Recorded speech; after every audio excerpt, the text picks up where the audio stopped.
Do the behavior therapy in this video. So behaviour therapy होती क्या है? Behaviour therapy में साइकोलॉजिकल डिसऑर्डर्स को कंसिडर किया जाता है कि जो डिसऑर्डर्स हैं वो हमारे अकर होते हैं because of are faulty learning patterns. जो भी इंडिविजुअल का फॉल्टी लर्निंग पैटर्न होता है उसकी वजह से हमारे साइकोलॉजिकल डिसऑर्डर्स डेवलप होते हैं। तो यहाँ पर हम लोग सबसे पहले आइडेंटिफाई करते हैं कि क्या पैटर्न रहा है बिहेवियर का जिसकी वजह से मैल अडेप्टिव हुआ है, और फिर हम लोग प्लान करते हैं कि किस तरीके से हम लोग इस मैल अडेप्टिव बिहेवियर को अडेप्टिव में टर्न कर सकते हैं। सो जो फाउंडेशन है बिहेवियर थेरेपी की वो होती है कि हम लोग फॉर्मुलेट करते हैं सबसे पहले डिसफंक्शनल और फॉल्टी बिहेवियर्स। डिसफंक्शनल और फॉल्टी बिहेवियर्स का मतलब है वो प्रॉब्लम्स या फिर उस टाइप के बिहेवियर जो साइकोलॉजिकल डिसऑर्डर हमारे बन जाते हैं, और वो फैक्टर्स जो इन्हें रीइंफोर्स करते हैं और मेंटेन करते हैं। तो यहाँ पर क्या है, सिंपल सा प्रिंसिपल फॉलो होता है कि जो भी हमारे डिसफंक्शनल और फॉल्टी बिहेवियर्स हैं वो हमारे डेवलप होते हैं क्योंकि उन्हें रीइंफोर्समेंट मिली है, और वो जो रीइंफोर्समेंट है वो कंटिन्यूस रही है। तो जब हमारी ये जो रीइंफोर्समेंट है ये कंटिन्यूस रहती है तो ये मेंटेन हो जाती है, और मेंटेन होने से क्या है, हमारा साइकोलॉजिकल डिसऑर्डर डेवलप हो जाता है। उसके बाद यहाँ पर हमारे मेथड ऑफ ट्रीटमेंट में क्या रहता है कि सबसे पहले हम लोग मैल फंक्शनिंग बिहेवियर को आइडेंटिफाई करते हैं। हम लोग यहाँ पर एनालिसिस करते हैं बिहेवियर का थ्रू द इंटरव्यू। तो उसके थ्रू हम लोगों को क्या पता चलता है कि मैल फंक्शनिंग बिहेवियर क्या है। वो बिहेवियर जो हमारे क्लाइंट को डिस्ट्रेस कॉज कर रहा है, जो साइकोलॉजिकल डिसऑर्डर की शेप ले चुका है। उसके बाद हम लोग फिगर आउट करते हैं कि एंटीसीडेंट फैक्टर्स क्या रहे हैं। एंटीसीडेंट फैक्टर्स होते हैं जो हमारा एक मैल अडेप्टिव बिहेवियर है, जो हमारा एक मैल फंक्शनिंग बिहेवियर है, उससे पहले ऐसे क्या क्या इवेंट अकर होते हैं, उससे पहले ऐसी क्या सिचुएशन और क्या इवेंट अकर होते हैं जिसकी वजह से हमारा जो बिहेवियर है वो मैल अडेप्टिव के टूवर्ड्स चलता जाता है। सो एंटीसीडेंट फैक्टर्स वो होते हैं जो कॉज करते हैं पर्सन को इंडल्ज करने में एक मैल अडेप्टिव बिहेवियर। उसके बाद ये जो हमारे फैक्टर्स हो जाते हैं, जो एंटीसीडेंट फैक्टर्स हो जाते हैं, ये हमारे मेंटेन्ड रहते हैं। मेंटेन्ड क्यों रहते हैं? क्योंकि हमें थोड़े टाइम के लिए ऐसे बिहेवियर करने से रिलीफ मिलता है। तो उस रिलीफ के लिए हम लोग इस बिहेवियर को मेंटेन कर देते हैं। अब ये जो रिलीफ है ये काम करता है यहाँ पर रीइंफोर्समेंट का। तो मेंटेनिंग फैक्टर्स वो होते हैं जो लीड करते हैं persistence of the faulty behaviour, कि जो हमारा फॉल्टी बिहेवियर है वो कंटिन्यू रहता है। जैसे कि इसका एक एग्जाम्पल हो जाता है कि एक पर्सन है वो स्मोक करता है, तो हम लोग ये देखेंगे कि ये जो स्मोक है ये क्या है, स्मोकिंग करना क्या है, मैल अडेप्टिव बिहेवियर है। तो स्मोकिंग उसने कब स्टार्ट की? पहले जो आया वो उसका एंटीसीडेंट बन जाएगा, जो स्मोकिंग से पहले इवेंट था। स्मोकिंग से पहले इवेंट आ गया स्ट्रेस या फिर एंजाइटी,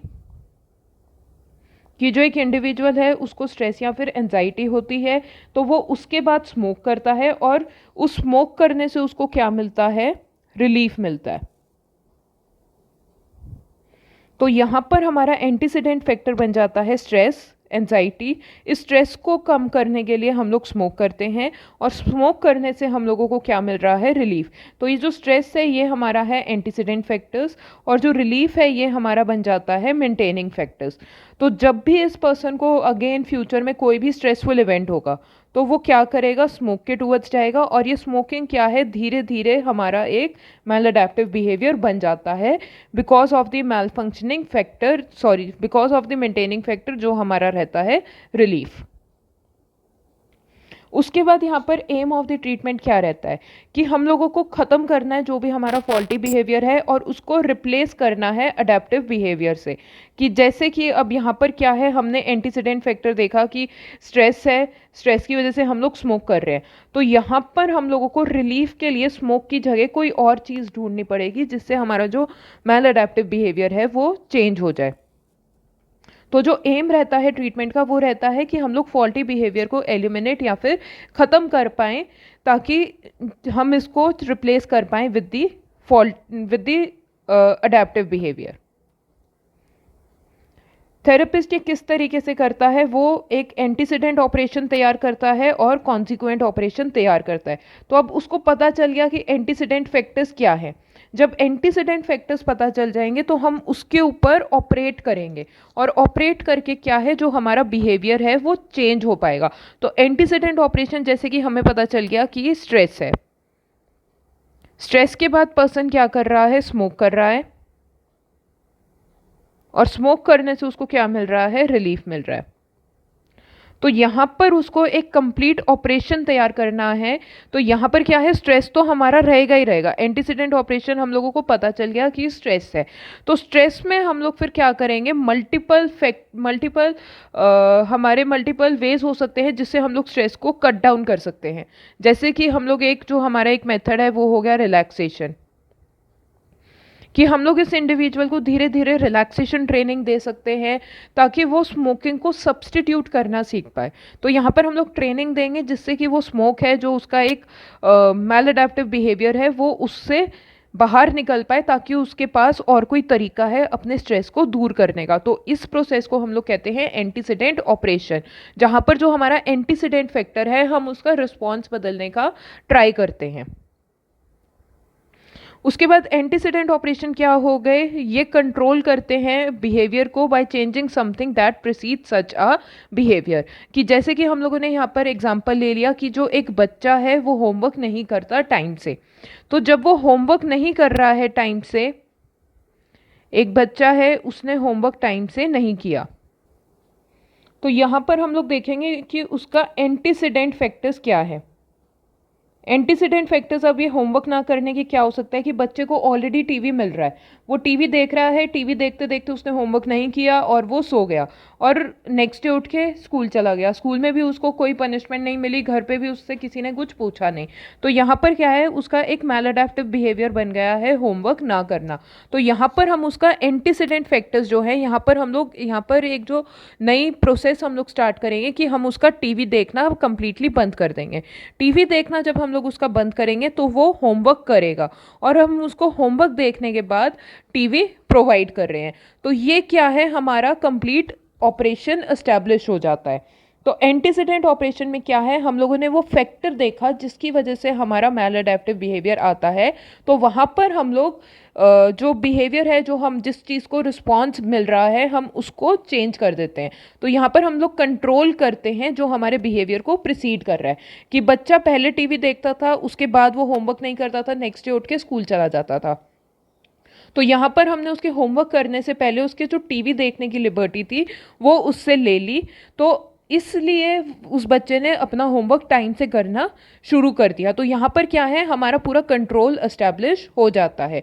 तो कॉन्सिक्वेंट ऑपरेशंस क्या होते हैं कि यहाँ पर हम लोग रीइंफोर्सिंग वैल्यू को इंक्रीज या फिर डिक्रीज कर देते हैं ताकि हमें एक डिज़ायर्ड रिस्पॉन्स मिल पाए।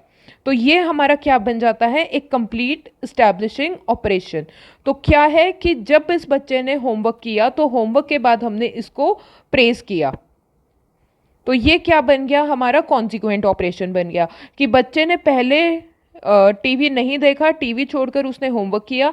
जब बच्चे ने होमवर्क किया तो हमने उसके वो प्रेज के फॉर्म में टीवी दिया कि अब वो टीवी देख सकता है। तो यहाँ पर ये हमारा क्या है, पूरा एस्टैब्लिशिंग ऑपरेशन बन जाता है। तो इस प्रोसेस को हम लोग कहते हैं जहाँ पर हम लोग डिक्रीज या फिर इंक्रीज करते हैं अपनी रीइंफोर्सिंग वैल्यू को फॉर अ पर्टिकुलर कॉन्सिक्वेंस, उसको हम लोग कहते हैं एस्टैब्लिशिंग ऑपरेशन।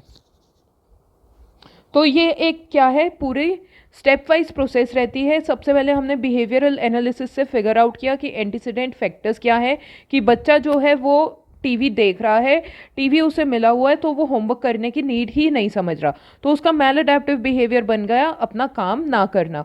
तो उसके बाद हम लोगों ने एंटीसीडेंट ऑपरेशन तैयार किया कि जब तक वो होमवर्क नहीं करेगा उसे टीवी देखने की लिबर्टी नहीं दी जाएगी, और जब उसने होमवर्क कर लिया तब हमने उसको टीवी दिया, और ये जो टीवी उसको प्रोवाइड किया है वो उसके लिए प्रेस का काम करेगी।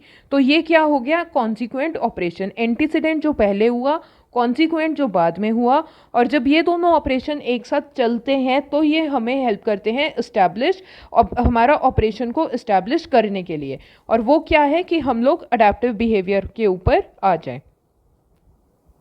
बिहेवियरल टेक्निक्स, अब ये तो हमारा था मेथड ऑफ ट्रीटमेंट कि हम लोग किस तरीके से करते हैं, एम ऑफ ट्रीटमेंट में आ गया था ये हमारा। तो नेक्स्ट जो है वो हमारा आ जाता है बिहेवियरल टेक्निक्स कि हम लोग यहाँ पर कौन कौन सी टेक्निक्स को अप्लाई करते हैं। तो यहाँ पर क्या है, रीइंफोर्समेंट का काम होता है। सबसे पहले एक हमारी हो जाती है नेगेटिव रीइंफोर्समेंट। नेगेटिव रीइंफोर्समेंट क्या है कि हम लोग ऐसे रिस्पॉन्सेज देते हैं जो हमें पेनफुल स्टिमुलाई से बचाते हैं। कि जैसे कि हम लोग विंटर्स में क्या है, वार्म क्लोथिंग पहनते हैं। वो हम लोग क्यों पहनते हैं, ताकि हम लोग अपनी बॉडी को प्रोटेक्ट कर पाए from the extreme weather conditions. तो वो हमारा क्या होता है, नेगेटिव रीइंफोर्समेंट होता है कि हम लोग पेन से बचना चाहते हैं।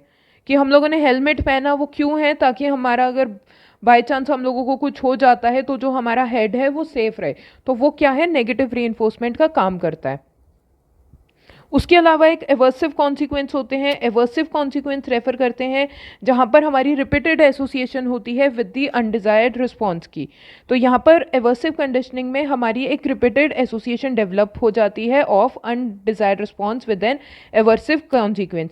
ये बेसिकली हम लोग यूज़ करते हैं जो एल्कोहलिक पेशेंट्स होते हैं उनके साथ हम लोग यूज़ करते हैं कि पर्सन को एल्कोहल स्मेल कराते ही हम लोग करंट देते हैं। तो नेक्स्ट टाइम हम लोग इतनी ज़्यादा ये रिपीटेड एसोसिएशन बना देते हैं कि पर्सन के दिमाग में जैसे ही अल्कोहल आएगी उसको दिमाग में वो शॉक भी आ जाएगा, और उस शॉक की वजह से जो पर्सन है वो अल्कोहल कंज्यूम करना छोड़ देता है। तो इसे हम लोग कहते हैं एवर्सिव। उसके बाद पॉजिटिव रीइंफोर्समेंट होती है। पॉजिटिव रीइंफोर्समेंट में क्या है कि जो बिहेवियर हमारा कभी कभी अकर होता है उसको हम लोग उसकी अकरेंस को और ज़्यादा बढ़ाने के लिए हम लोग पॉजिटिव रीइंफोर्समेंट देते हैं। कि एक बच्चा है उसकी हैंडराइटिंग धीरे धीरे इम्प्रूव हो रही है, तो वो क्या है, हम लोग धीरे धीरे इम्प्रूव हो रही है, कंप्लीटली इम्प्रूव नहीं हुई, तो उस केस में हम लोग उसको पॉजिटिव रीइंफोर्समेंट प्रोवाइड करते हैं ताकि जो बच्चे की हैंडराइटिंग है वो और ज़्यादा जल्दी इम्प्रूव हो पाए। तो ये क्या है कि ऐसा बिहेवियर जो बहुत ही ज़्यादा रेयरली अकर होता है उसकी अकरेंस को बढ़ाने के लिए। तो जो पॉजिटिव रीइंफोर्समेंट है वो हम लोग यूज़ करते हैं अकरेंस को बढ़ाने के लिए, और जो नेगेटिव रीइंफोर्समेंट होती है वो हम लोग यूज़ करते हैं to avoid and escape from the pain, कि हम लोग खुद को प्रोटेक्ट करना चाहते हैं। ये डिफरेंस रहता है दोनों में। उसके बाद एक हम लोग टोकन इकोनॉमी भी यूज़ करते हैं। टोकन इकोनॉमी होता है मेनली हम लोग ये रिहैब्स वगैरह में यूज़ करते हैं कि एक पर्सन है, या फिर हम लोग बच्चों के साथ भी इसको यूज़ कर सकते हैं कि अगर बच्चा दिन में 10 काम करता है, 10 जो उसके असाइंड काम है, उसके लिए जो असाइंड हाउस होल्ड चोर्स हैं, अगर वो उनको कंप्लीट करता है, अपने घर के काम को कंप्लीट करता है, जैसे right from waking up on time then setting their own bed, तो उसके बाद क्या है उनको एक एक टिक मिलता रहता है। और जब वो अपने 10 काम कंटिन्यूस कर लेते हैं तो उनको एक टोकन मिलता है, और ये उसको एक्सचेंज कर सकते हैं अपनी, जैसे कि एक आउटिंग के लिए एक्सचेंज कर लिया, उनको नई स्टेशनरी चाहिए, नया कुछ चाहिए उनको, तो वो उसके साथ उसको एक्सचेंज कर सकते हैं। उसे हम कहते हैं टोकन इकोनॉमी। उसके बाद एक और टेक्निक हम लोग यूज़ करते हैं जिसे हम कहते हैं डिफरेंशियल रीइंफोर्समेंट। ये होता है कि हम लोग एक साथ यूज़ कर लेते हैं डिफरेंट टाइप्स ऑफ रीइंफोर्समेंट, कि जैसे कि जो हमारा अनवांटेड बिहेवियर होता है वो रिड्यूस हो सकता है और वांटेड बिहेवियर को हम लोग इंक्रीज कर सकते हैं simultaneously through the differential reinforcement, कि जहाँ पर हम लोग एक साथ डिफरेंट टाइप्स ऑफ रीइंफोर्समेंट को यूज़ करते हैं। तो ये हमारा रहता है बिहेवियरल थेरेपी।